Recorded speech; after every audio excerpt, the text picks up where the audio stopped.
Join us for an exclusive behind-the-scenes look at the next installment of the most celebrated RTS franchise of all time. This is Command & Conquer: Beyond the Battle, Part 1.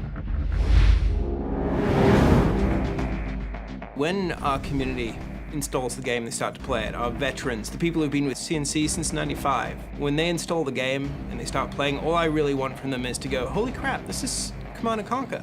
This feels like a Command & Conquer, a classic Command & Conquer game. It feels like Generals. So the core concepts in the original Command & Conquer RTS games were really about building a base, defending that base, and building an assault army that you could go attack the other base. First thing we said is we need to kind of wash the stain of CNC4 away.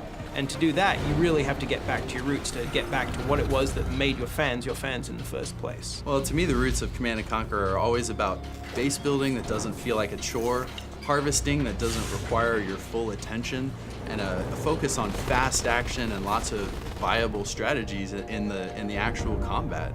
Going back to upgrades and abilities that matter, player powers that feel visceral, and then at the same time, super weapons, commando units are back, and then we're adding a couple new flavors in there like caster units that we haven't exposed yet to the public.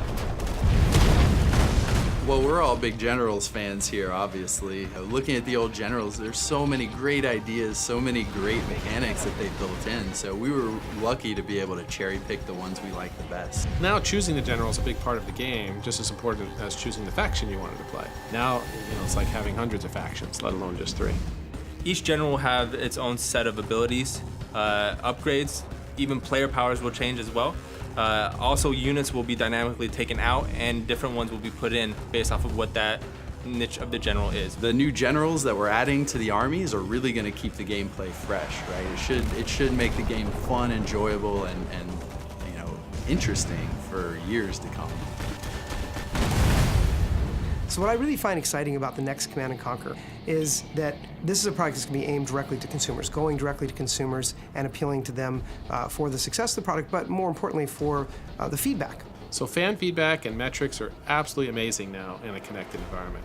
In the past, we just made a game, we put it in a box, we got the feedback years later, we could make a change in the sequel. Today, we can hear the fans immediately, we can look at the data, we can change stuff daily, weekly, monthly. We can engage in this sort of ongoing conversation with our fan base, where if, say there's a general that we put out that we didn't balance quite right, we will get that feedback immediately.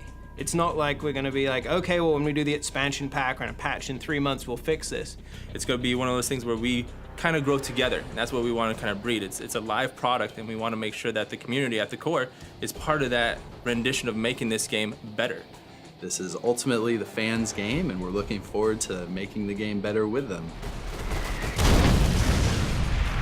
Absolutely, I'll play the new Command & Conquer when it comes out. I'm anxiously awaiting it, actually. Our #1 priority has always been to make this a really fun, excellent game. Everybody on the dev team loves the game, and they're doing the work where their heart is. So a lot of the times people stay late just to make sure that they make a better game because they care about what the franchise is. Everybody wants to make sure that they make the game that the community would love, and we're on the same page on trying to make it the best CNC possible. Hopefully after doing this, I'll be on the beta, right guys?